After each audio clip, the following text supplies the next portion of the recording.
Greetings and welcome to the Atkore International Fourth Quarter Earnings Conference Call. At this time, all participants are in a listen-only mode. After the speaker's presentation, there will be a question-and-answer session. To ask a question during the session, you will need to press star one on your telephone. As a reminder, this conference is being recorded. I would now like to turn the conference over to your host, John Deitzer, Vice President of Treasury and Investor Relations. Thank you. You may begin. Thank you, and good morning, everyone. I'm joined today by Bill Waltz, President and CEO, as well as David Johnson, Chief Financial Officer.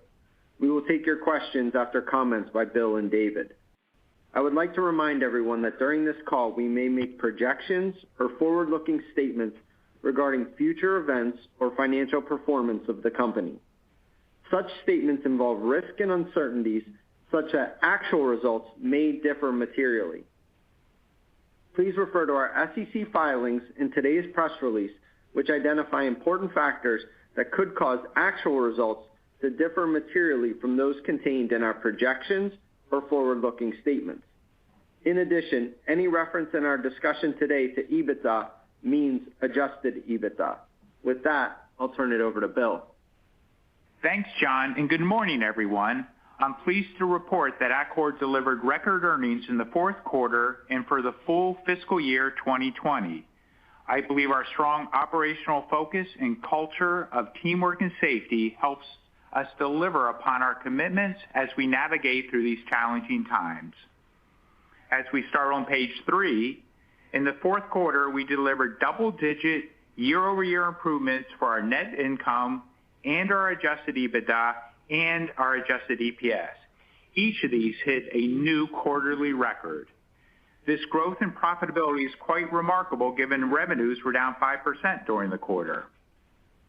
As I take a moment to pause and reflect upon the great results of this past quarter, it was a tremendous effort by the entire team and a testament to the breakthrough results that can be achieved by effectively utilizing the Atkore business system. Turning to the full year results on page 4, Atkore was able to increase full year net income and adjusted EBITDA in spite of the 8% decline in sales associated with the COVID-19 pandemic. Separate from the financial results, one of the items that I'm most proud of this year is our improvement in our overall safety record. This was a challenging year in so many ways, and our employees rose to the occasion to help support our customers and, most importantly, each other, as we collectively improved our global safety incident rating by more than 20%. Turning to fiscal year 2021, a couple items to highlight and mention post the close of the fiscal year. In October, we acquired the assets of Queen City Plastics to expand and grow our PVC business. We truly believe in the value of Atkore as a great place to work and as a great investment, and we're excited to welcome the employees of Queen City onto our team and help us write the next chapter in our growth story. Additionally, we deployed $15 million in share repurchases, and we're excited to announce the official launch of our innovative new MC Glide aluminum cable product, which we believe will significantly help improve the experience of our customers on a job site. Now, let me take a moment to summarize my key takeaways regarding the quarter and the full year, and then David will go over the quarterly results in more detail. First, the team delivered record results in Q4. Second, we're in a strong financial position with $284 million in cash at the end of the year. Third, as much as we focus on managing through the current conditions, we remain committed to building an even stronger Atkore for the future. And we estimate that we will grow our net sales, adjusted EBITDA, and adjusted EPS in fiscal year 2021. With that, I'll turn the call over to David, who will walk us through the quarter in more detail.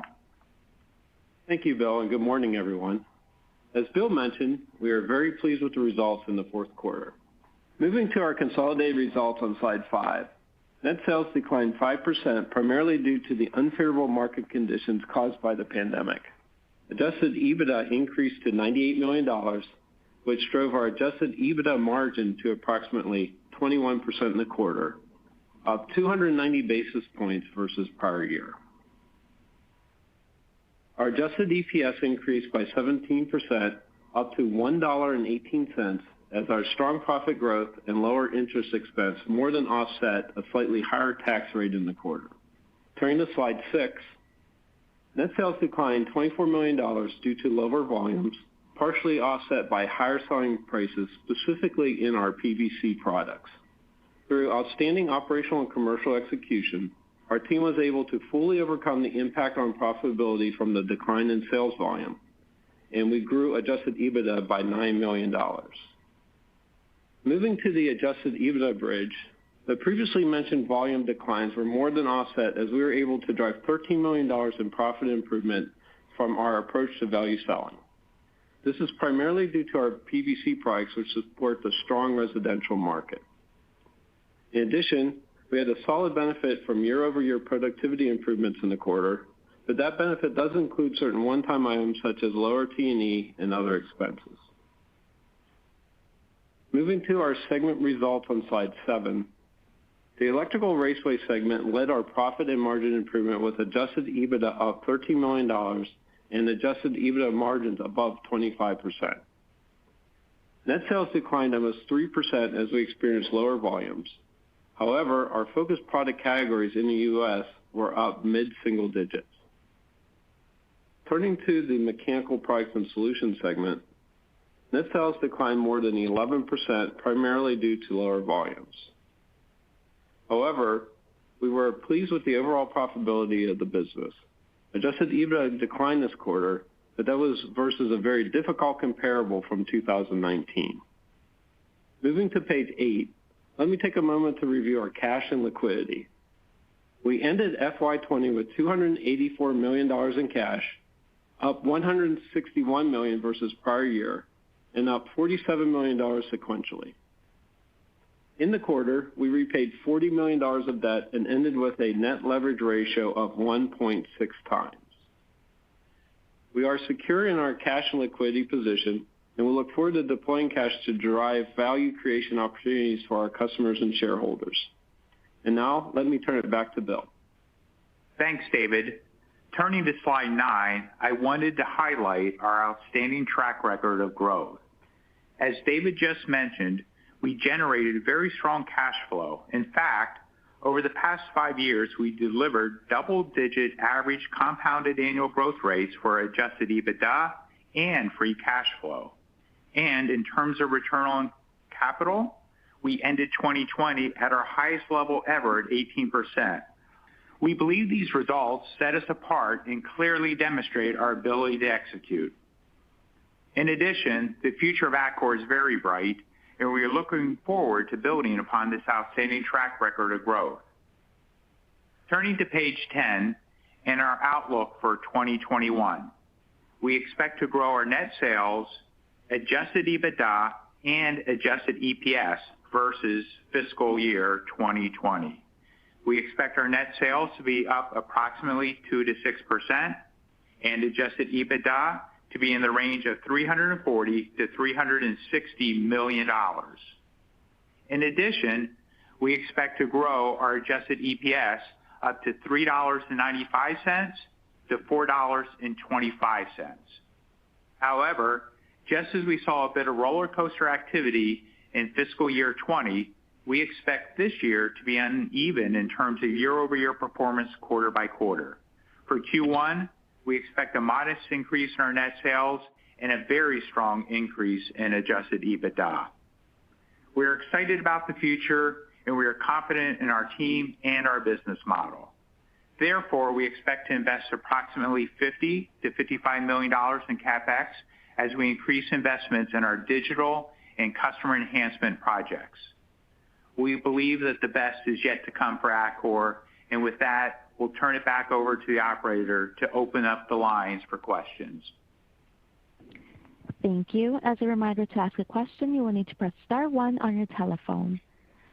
Your first question comes from the line of Deane Dray from RBC Capital Markets. Your line is open.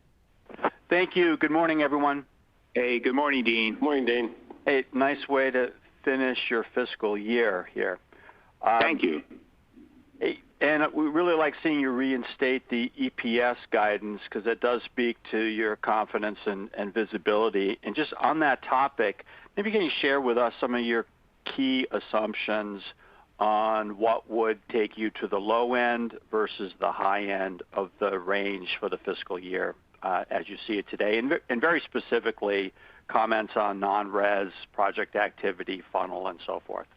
Yeah, Dean, I'll start on the markets, and then from there, some of the rest of the bridge and so forth, I may pass over to David. So we see slight increase in markets going forward. Obviously, next year is harder to predict than most. But if you look at different markets that are growing really strong, residential that's going well, data centers that are going well, warehousing going well, that we see it as enough of an offset to some of the markets, obviously like hotels and so forth, that are going slower. And then again, what people forget, and I think we have it attached in the appendix of this, is there's a lot of renovation markets that are going strong. And then put on top of that we have, and I truly mean this, the Atkore business system, where, as I think David mentioned here in the prepared remarks, we have categories even in the last quarter, like focused product categories that are growing, good single-digit growth, even when challenging times. So between that increase in electrification of markets where there's more electrical content per square foot, we think slow single-digit growth is reasonable for this year. And then for some of the rest of the bridge. Yeah, Dean, and then, basically we have a slightly favorable price versus cost, we feel, going into next year, and then we'll get a little bit of an uplift, small uplift from M&A. We'll have our typical productivity uplift we see year over year, and that pretty much rounds out where we came up with the midpoint of our guidance. And that's helpful. How about, since you talk about into the next year, any comments on how October went and any color so far in November? Yeah, so as we predicted for the full quarter, it slowly improved. So every month over month from August, September, and so forth, were better than the previous month. And October basically flat, give or take. So, it ties exactly with what we're expecting, kind of slow sequential improvement going forward. The other thing, Dean, to remember is we mentioned that, each quarter could be a little lumpy, but for half of next year, we will be comping, COVID quarters. So if we're doing this when we're comping good quarters, there is some hope here when we get to our fiscal Q3 of doing really well. So that's great to hear, and I'm glad you pointed that out. Any comment on inventory in the channel, where distributors stand in terms of potential restocking? Yeah, it's a compliment to them. They've run, I'm generalizing a whole industry with 1,000 distributors, but they've run well-managed businesses. So as a whole, whatever they've targeted, let's assume something like 6 weeks of inventory. As it went down, they cut back. As it's growing, it will continue to grow, but kind of targeting that 6 weeks. So I'm saying 6 weeks, but constant days on hand. So therefore, as the markets slowly grow, you could expect a slight increase in them stocking. Again, one nice product or thing with our products, they're large, they're bulky. So no one's going to overstock, but you can't really destock that much either. That's great. And just one last nuance question from me on pricing. The idea that Raceway's up, and you did call out PVC, and that's mostly resi, but mechanical being down, is it off? Is that just tough comps? Is it strange to see them move in opposite directions? Yeah, so it is tough comps. I think, with our transparency, I think if you went back a year ago, we would have said that we had such high EBITDA margin and not to maintain that MPS. We had a couple really high margin products. So we've been saying that for a year. And then on the flip side, in the residential market, we just hit it out the park, and I can get into more details there. Yeah, Dean, if you remember, at the end of last year in MP&S, they're running at the 17 and 16% EBITDA percentage type, and we said typically it should be around 13, 14, so that's pretty much where they were. So. That's real helpful. Thank you. Congrats. Thanks, Dean. Thank you, Dean. Your next question comes from the line of Deepa Raghavan from Wells Fargo. Your line is open. Hi, good morning, all. Good morning, Deepa. Hey, so if we look at your fiscal Q1 guide across EBITDA or EPS, assumptions are fairly strong, growth assumptions, but the same potential is not carried into the rest of the year. It appears you're guiding to flattish EBITDA or and slight growth in EPS for the rest of the year, even with easy Q3 comps. Can you walk us through how you're thinking through the cadence of rest of the year? So yes, you are correct, Deepa. So in Q1 we expect to be very strong again. Residential is going to be strong. Our PVC business is really strong, and we do have a slight improvement in the last 3 quarters of the year. It's just basically because of the uncertainty, where we looked at the ABI and where it would be 6 to 9 months out and what have you. The end part of the year, we know that Q3 will be better than Q3 last year because of COVID.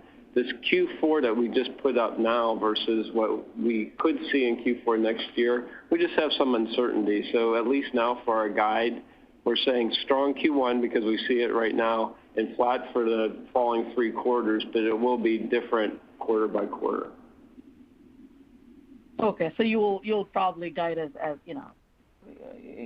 as you see fit every quarter. Yeah, I think it's just prudent at this time with so much uncertainty to kind of look at it 6 months kind of out, and so we made an estimation of what we think the back half of the year is, and we'll wait to see what materializes. Yeah, okay, got it. How are you thinking through that? I did notice the chart at the back, the 14, slide 14. That's helpful. But how are you thinking about new construction, which is non-res new construction, 32% of your revenues, versus 20%, which is your non-res renovation mix, playing out next year? Is growth that you're assuming driven entirely by renovation, or do you also have any new construction recovery baked into your guide?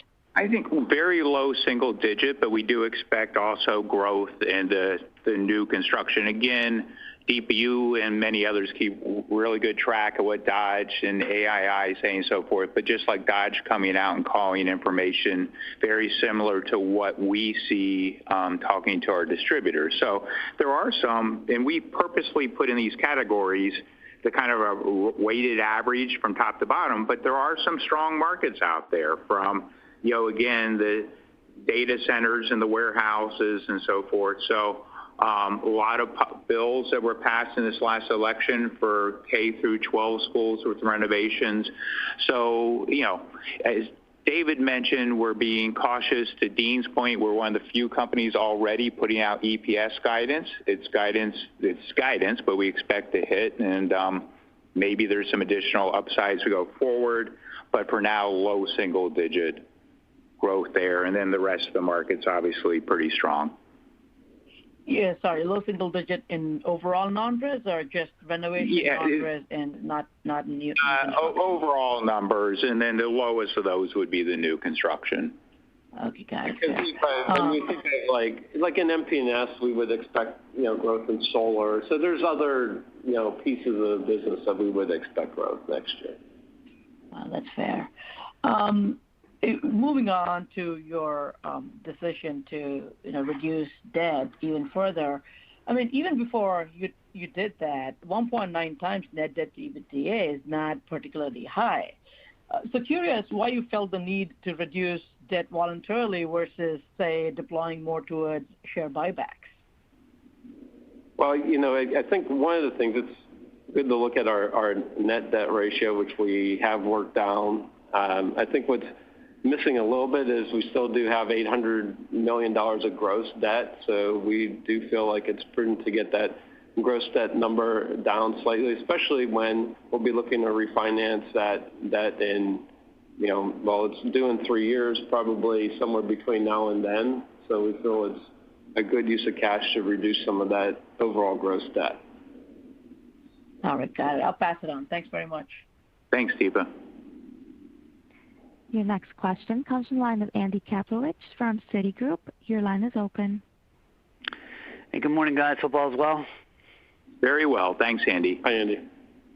Great. So I just want to go into maybe Dean's question a little more detail about the margin. I think last quarter you told us something like 30% decrementals for Q4. I know MP&S had that kind of performance, and you talked about this value-based pricing in Raceway.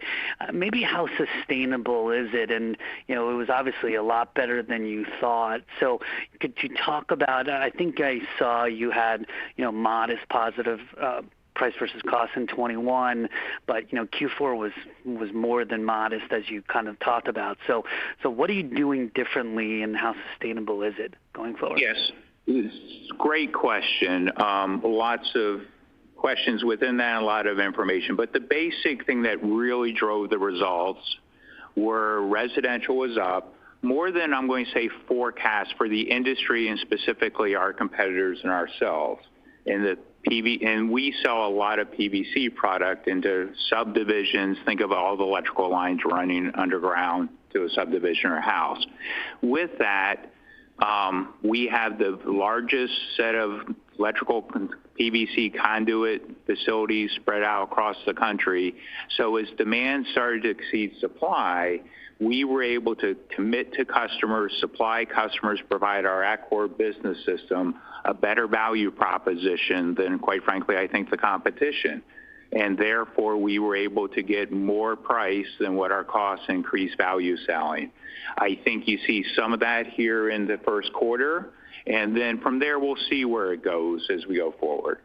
But I don't want to diminish the rest of the businesses. If, back to other charts we've produced, over the last 3 years, we've continued to get more price than our cost base because of our ability to do numerous things with value propositions to our customers. It's helpful. And then, Bill, maybe how are you thinking about your businesses in terms of what the new administration might do? Obviously, there's still uncertainty in Washington, in the Senate, but, Biden has talked about making buildings more efficient, significant renewables focus, which we know you have. So any early thoughts on how you could benefit from the new administration and what it might do? Yeah, great question. Again, before I answer, I'm going to remind we have the Atkore business system. There's so much opportunity in front of us that we're driving ahead no matter what. But where Biden administration could help us is if there's more increase in infrastructure and more support for solar. Solar is an industry that's already projected to grow 10+%, compounded growth for the next 10 years. And obviously, if there's more focus on that, it helps our mechanical business even more. Great. And then just one more follow-up from me, Bill or David. Maybe if you put all the sort of, in quotes, good markets that Atkore is exposed to now versus the challenge markets, you've talked about warehousing, data centers, obviously residential renovation. Would you be able to quantify how much is sort of, a percentage of the business, the weaker markets now? Obviously, in the previous question talked about the 30% that's non-res, new construction. But any sort of more color around sort of good versus bad would be helpful. Yeah, I think when we look at it, Andy, we look at it as a weighted average of all those, but I think we've talked before, too, about the density. So when we take into consideration the density of our product lines by types of buildings, and we do that math, it comes out to low single digits this year. So you could assume that, those ones that are lower, I would say, given the fact that there also happen to be some of the lower density, so we probably have a little bit of a favorable mix in there. But when you add all that together, it's low single digits. All right, guys. Thanks a lot. Thank you. Your next question comes from the line of John Walsh from Credit Suisse. Your line is open. Hi, good morning, and solid performance.